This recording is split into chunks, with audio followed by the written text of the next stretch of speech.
আমার নাতনি আজ থেকে আমার নয়নের মণি।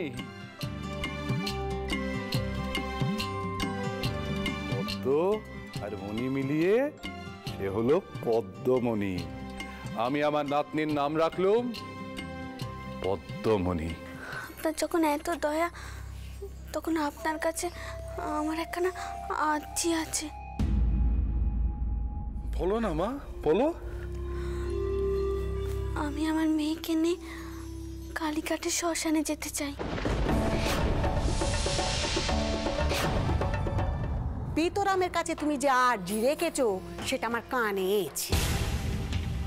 একটা কথা স্পষ্ট করে শুনে রাখো, এই মার বাড়ি থেকে কেউ কালীঘাট যাবে না আর কালী পুজো করবে না, এ আমি বলে দিলুম। কথাটা তোমার এই মাথার মধ্যে গেঁথে নিও, বুঝলে বাচ্চা?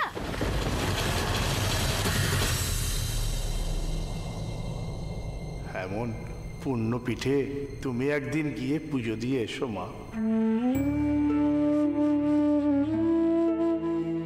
মায়ের নির্দেশে আমরা তো ডালা নিয়ে প্রথম তোমার কাছেই এসেছি মা।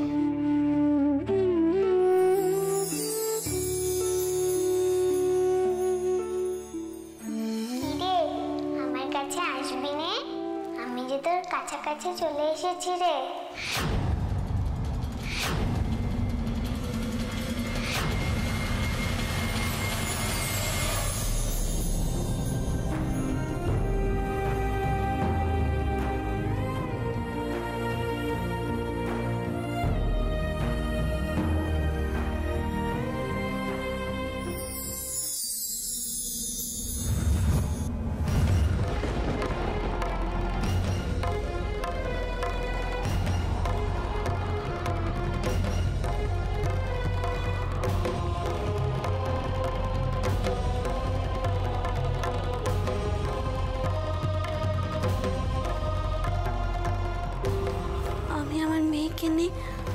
কালীঘাটের শ্মশানে যেতে চাই। আপনি যদি অনুমতি দেন তবে। ছোট বৌমা,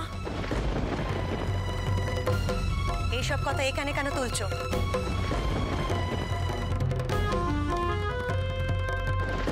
এই মার বাড়ি থেকে কেউ কালীঘাট যাবে না আর কালী পুজো করবে না, এ আমি বলে দিই।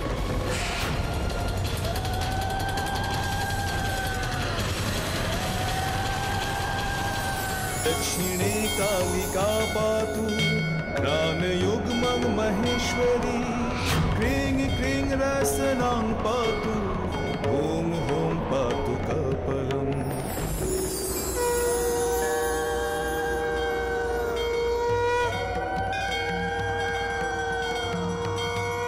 কিরে রানী, ভয় পাচ্ছিস নাকি? কিসের ভয়? আমি তো আছি।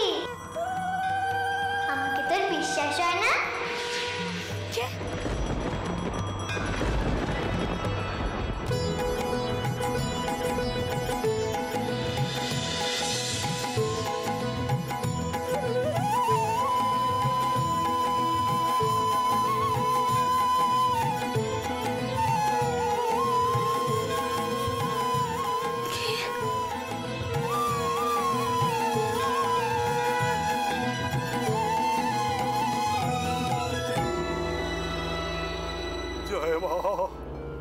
জয় মা দক্ষিণা কালী, মুন্ডমালিনী মা, প্রসন্ন হবা, প্রসন্ন হবা, প্রসন্ন মা গো। তোর আদেশ আমি আমার সাধ্য মতো পালন করার চেষ্টা করেছি মা গো। তোরই দেখানো দিশা মেনে পূজা সামগ্রী তুলে দিয়েছি এক পবিত্র আধারের হাতে। প্রতিটি গৃহস্থের ঘরে ঘরে গিয়ে প্রচার করেছি তোর মাহাত্ম্য। মা গো, এবার তোর লীলা মা গো, তোর লীলা। ঠাকুর, কালীক্ষেত্রে এসে কালীমার একটা গান শোনান না, শুনে মনটা জুড়োক। ঠাকুর, একটা রামপ্রসাদী গান শোনান না। আমি কি আর রামপ্রসাদের মতো গান গাইতে পারি? তিনি ছিলেন মায়ের বড় আদরের সন্তান। তবে তোরা যখন বলছিস, ধরি একটা রামপ্রসাদী গান।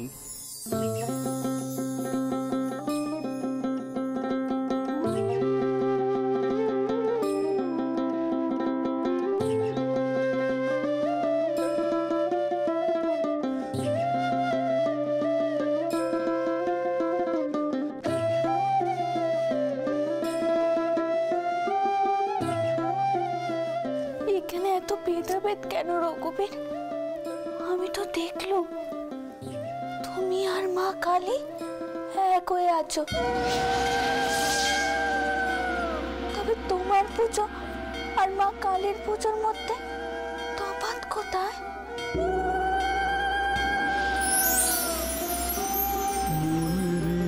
কৃষিকাজ জানো না মন রে, কৃষিকাজ জানো না, এমন মানব জমিন রইল পতিত, আবাদ করলে ফুল তো সোনা। মানব জমিন রইল পতিত, আবাদ করলে ফুল তো সোনা। মন রে কৃষিকাজ জানো না মন রে, কৃষিকাজ জানো না।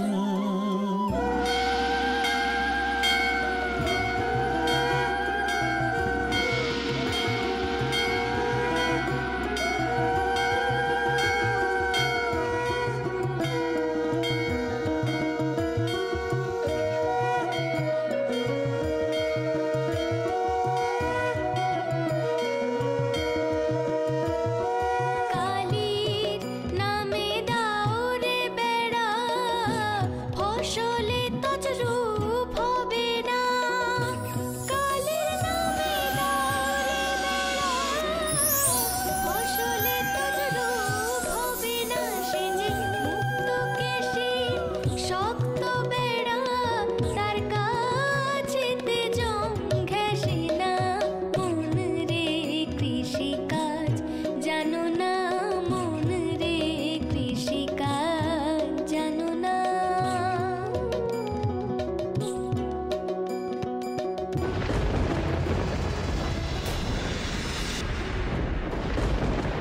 ও মা গো মা, এ কি সর্বনাশী কাণ্ডে!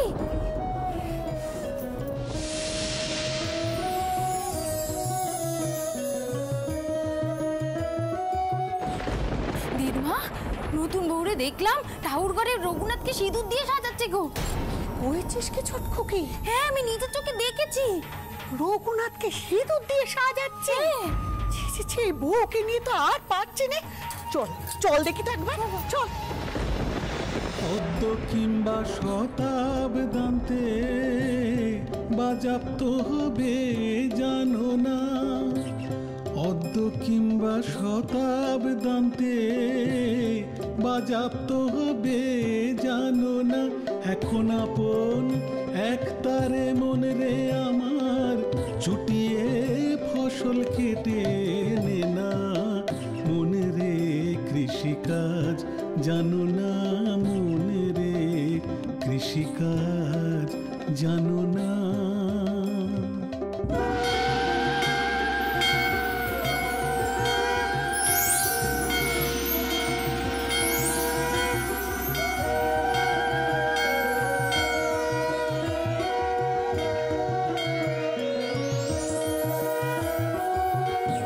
গুরুদত্ত বীজ রোপণ করে ভক্তি বাড়ি সেচে দে না। গুরুদত্ত বীজ রোপণ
জয় মা মুন্ডমালিনী মা গো মা মা মা জয় মা জয় মা জয় মা জয় মা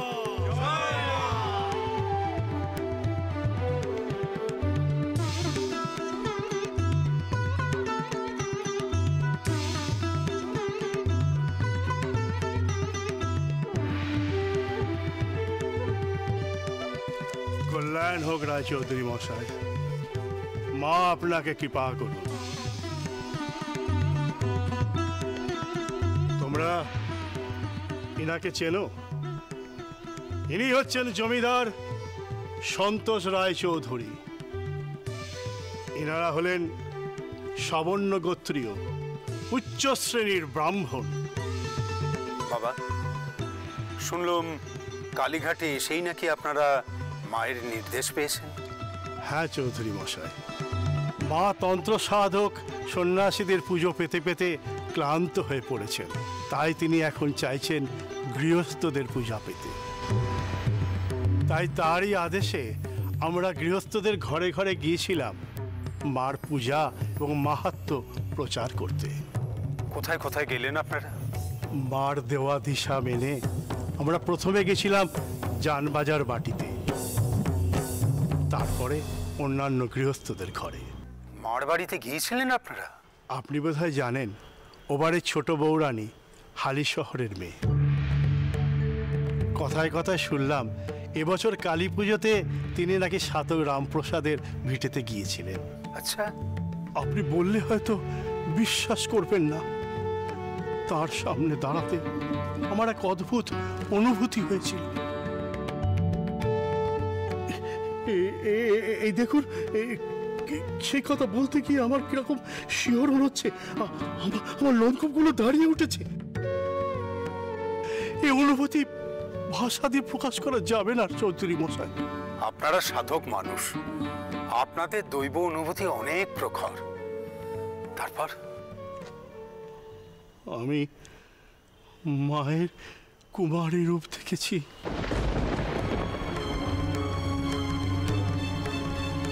ও বাড়ির ছোট বৌরানীর পাশে।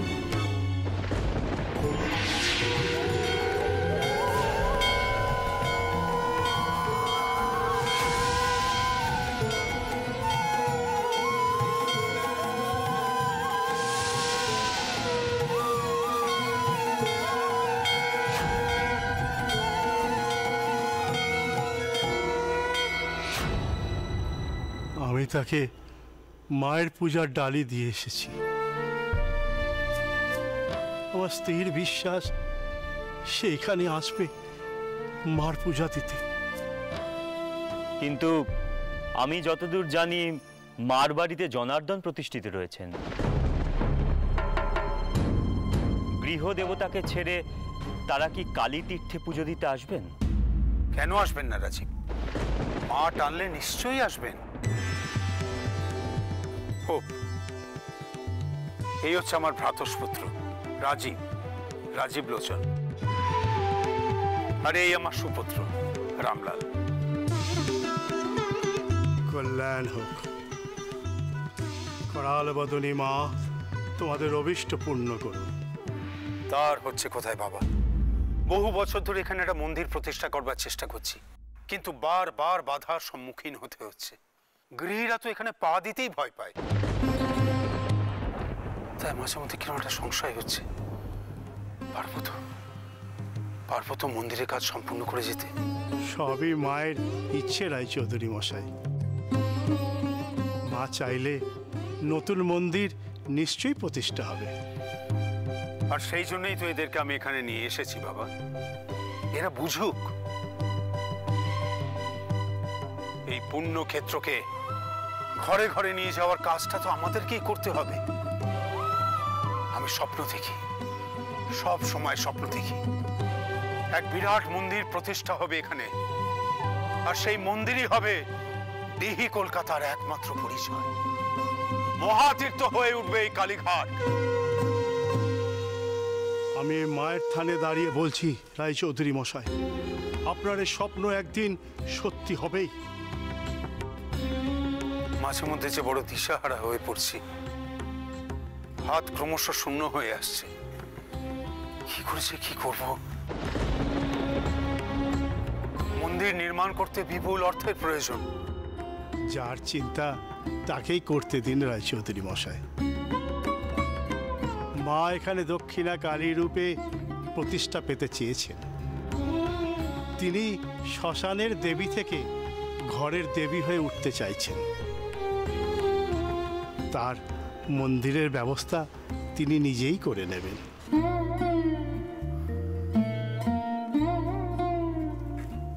তাই যেন হয় বাবা, আপনি আশীর্বাদ করুন। আজ তাহলে আমরা আসি। রাজীব, কাল একবার মার বাড়িতে যেতে হবে। ওদের বধূমাতা যদি দর্শন করতে চায়, তার সব ব্যবস্থা তো আমাকে করে দিতে হবে।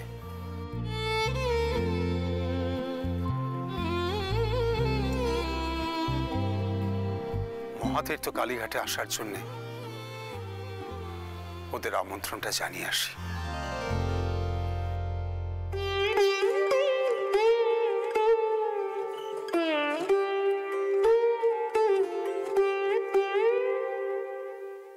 শুনছেন, আমাদের কালই একটিবার কালীঘাট যেতে হবে।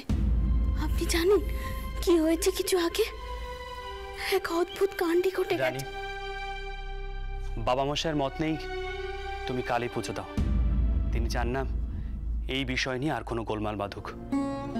আমিও ভেবে দেখলাম, শাস্ত্রী মশাইয়ের মৃত্যুতে আমরা অনেক সমস্যার মধ্যে পড়েছিলাম।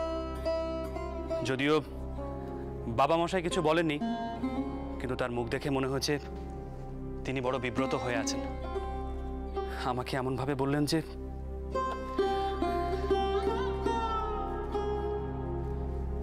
রানী, এ যাত্রায় তোমার কালীঘাট দর্শন হবে না।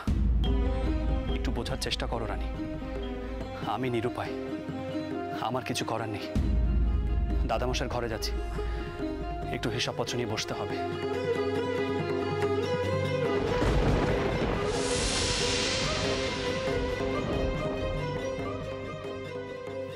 দিদি, তোমার সাথে ওমা দিদি, আমার মুখ বার করে আছো কেন গো? কি হয়েছে তোমার? সাধু বাবারা এই বাড়িতে এসে ডালি দিয়ে গেলেন, কিন্তু আমার আর কালীঘাট যাওয়া হলো না।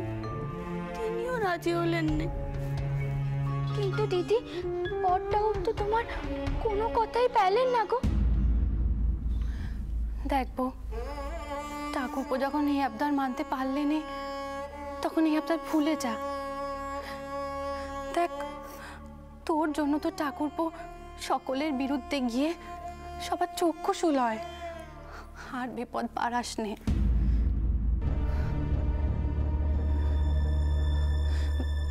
দেখ, দিদমা গুরুদেবকে ডেকে পাঠিয়েছেন, তিনি আসছেন বিদেন দিতে।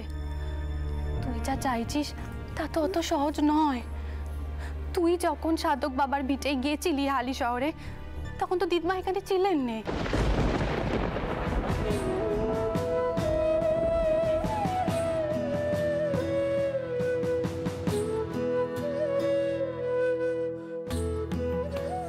ওই দেখো, অমনি আমার কথা শুনে মুখ ভার হয়ে গেল। হ্যাঁ, দেখ বউ, সংসারে কি মেয়ে মানুষের সব স্বাদ পূরণ হয় বল দেখি?